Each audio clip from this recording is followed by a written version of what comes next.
I never should have taken the back road.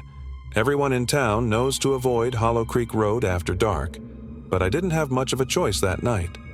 I was late leaving the office, overtime again, so by the time I hit the interstate, traffic was already at a crawl.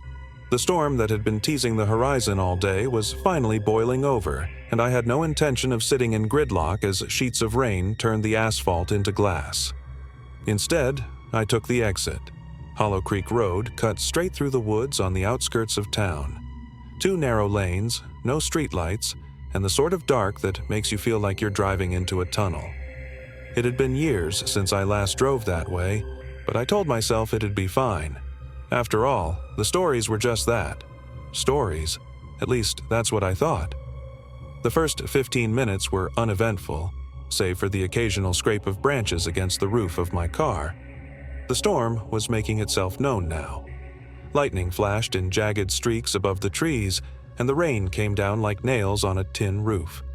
I kept my hands at 10 and 2, my eyes fixed on the narrow sliver of pavement ahead, until my headlights caught something. A figure standing on the side of the road. I slammed on the brakes. My tires skidded against the wet ground and my heart jumped into my throat. For a moment, I was afraid I'd hit them. But as I looked closer, I realized the figure wasn't moving. It was a person, or at least it looked like one, draped in a long gray coat. They stood perfectly still, just outside the beam of my headlights, their face turned toward the trees. I don't know why, but every instinct I had screamed at me not to roll down the window, not to stop, not to even look. So I pressed my foot back on the gas, and as I rolled past, I turned my head just slightly to get a better look. The figure's face was pale. Too pale. It was so white I could see it glowing faintly in the dark, and their eyes, God, their eyes, were nothing but hollow black pits. I sped up. A mile or so down the road, I thought I was in the clear. My hands were sweating, and I was trying to convince myself that I'd just seen some weird trick of the light, some warped reflection from the rain. But then, thump. I heard something on the roof of my car. It wasn't loud, just a soft, rhythmic tap, tap, tap, like fingernails drumming against metal. I held my breath and gripped the wheel tighter, telling myself it was a branch or a pine cone knocked loose by the wind. But then it moved. The sound began to slide from the center of the roof toward the passenger side, stopping just above my window. I don't know why I looked. Maybe it was the sound, or maybe it was the pull of something stronger, something darker.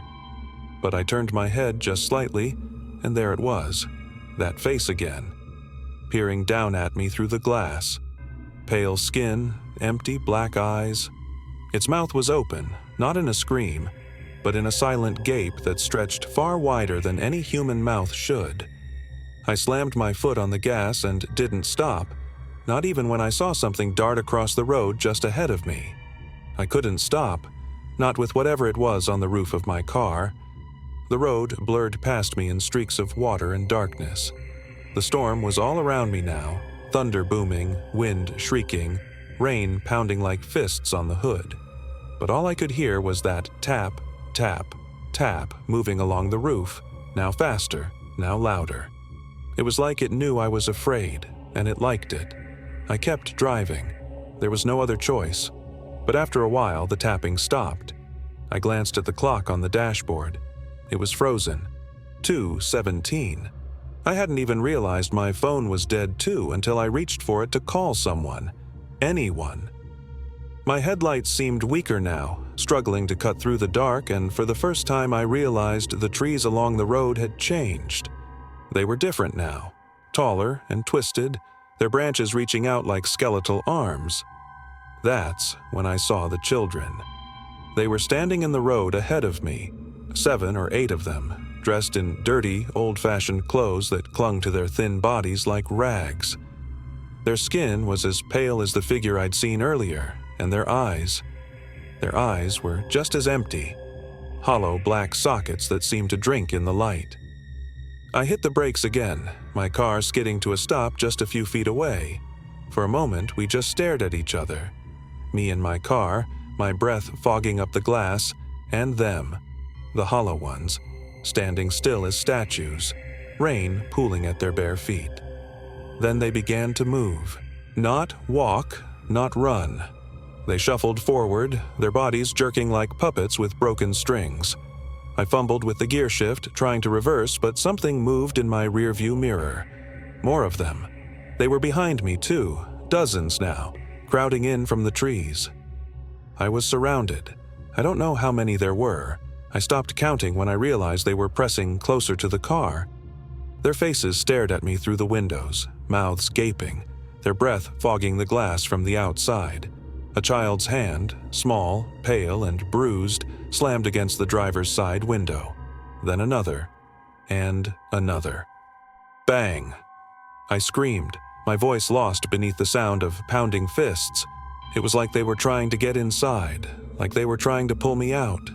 I threw the car into drive, stomping on the gas. My tires squealed, and for one terrible moment I thought I wouldn't move. But then the car lurched forward. I sped through the crowd of hollow ones, my tires thudding over something I didn't want to think about. My headlights cut through the rain and dark, and I didn't look back. I didn't stop. I just kept driving. Eventually, I hit pavement again. Real pavement. I must have reconnected with the main road because suddenly the trees were gone, and I could see the faint glow of the streetlights ahead of me. The pounding stopped. The storm eased, and when I looked in the rearview mirror, there was nothing behind me but an empty, rain-soaked road. By the time I got home, my hands were shaking. I parked the car in the driveway and just sat there for a while, listening to the rain. The clock on the dashboard still read 2:17. My phone wouldn't turn on. I didn't sleep that night. The next morning, I tried to tell myself it had been a dream, a stress-induced hallucination brought on by too much overtime and too little sleep. But when I went outside, my car told a different story. The roof was covered in long, thin scratches, the kind fingernails might make, and on the driver's side window there was a handprint, small, pale, and smudged, like a child's. I never took Hollow Creek Road again, but sometimes when the nights are dark and the storms roll in, I think about those empty faces. I think about the hollow ones, and I wonder if they're still out there waiting, or worse, if they followed me home.